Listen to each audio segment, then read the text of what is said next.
Doctor, I want to talk about salt. A lot of people have high blood pressure, so stay away from salt. But we need it. Well, salt is an essential nutrient. Sodium and chloride. You cannot have nerve impulses without sodium chloride. They're an integral part of the biochemical system of nerve transmission. You cannot move water around in your body or retain it in the right compartments, inside your blood vessels, inside your tissues, inside the cells. You can't keep things in the right compartment without sodium chloride. The chief cells in your stomach cannot make stomach acid without salt. Okay?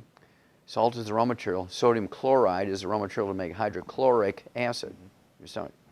Now, two things have happened because of this terrible criminal advice that doctors have given. It's criminal.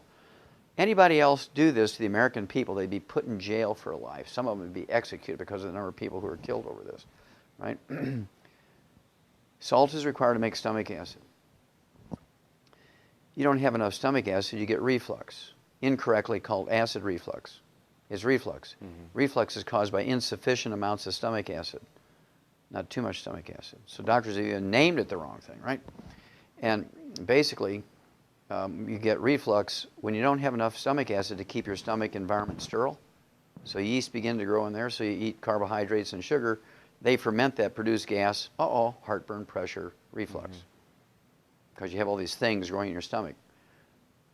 Okay, when you get a pH too high, you get a pH above 4, all these things begin to grow. You have a pH under 1, your pepsin works to digest proteins, and you can absorb minerals, you can absorb B12. Your pH gets above 2, 2.5, you can't do that. Okay, so you're in trouble. I mean, you can take tons of iron supplementation, and if you don't have any stomach acid, you can't absorb iron. Now, here comes the most terrible thing that's happened to America because of this inappropriate advice. Well, there's two things. One, you go back to 1995, 750 people died during a triple-digit heat wave in Chicago. It was a 2-week heat wave, 1995, I believe it was. 750 people died here in Chicago, and thousands of people fell out with heat stroke. The first thing they give them intravenously on the way to the hospital to get heat stroke is saline solution, which is salt water, yeah. And it's absolutely criminal that these 750 people who died were all ones who were on a salt-restricted diet. They're all seniors who were on a salt-restricted diet. They died of heat stroke because these doctors didn't have the courtesy to call these people up, and good manners just to call up and say, look, whether you believe in the salt-restricted diet or not, right now you need to put a couple of tablespoons of salt in a gallon of water, be sipping on that until the heat wave goes away. But they didn't do that.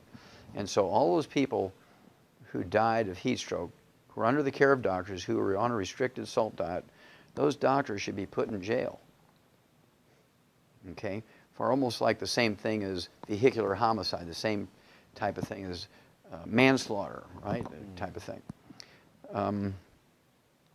Then here comes the big one.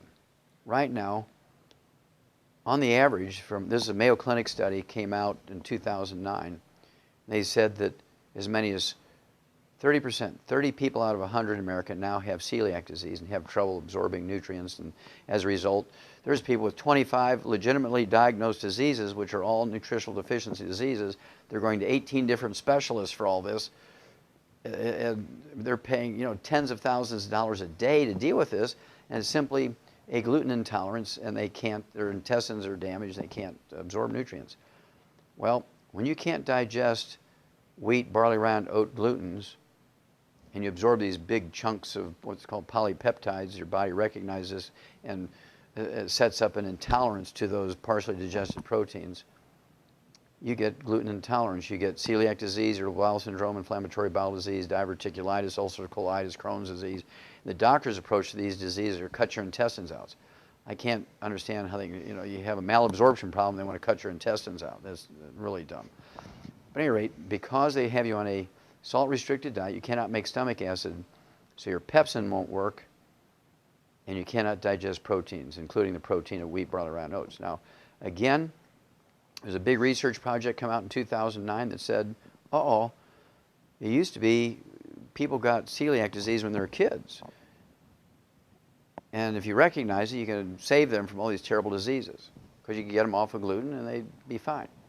Well, now people who could eat gluten with impunity. They were really big on eating wheat, barley, rye, and oats, no problems. And suddenly now at age 50 or 60, they become gluten intolerant.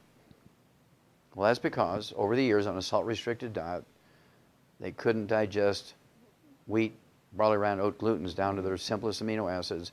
Big chunks called polypeptides are being absorbed. They set up an intolerance to it. And now at age 50, 60, we have 80 out of 100 people with gluten intolerance because of this criminal advice to restrict salt.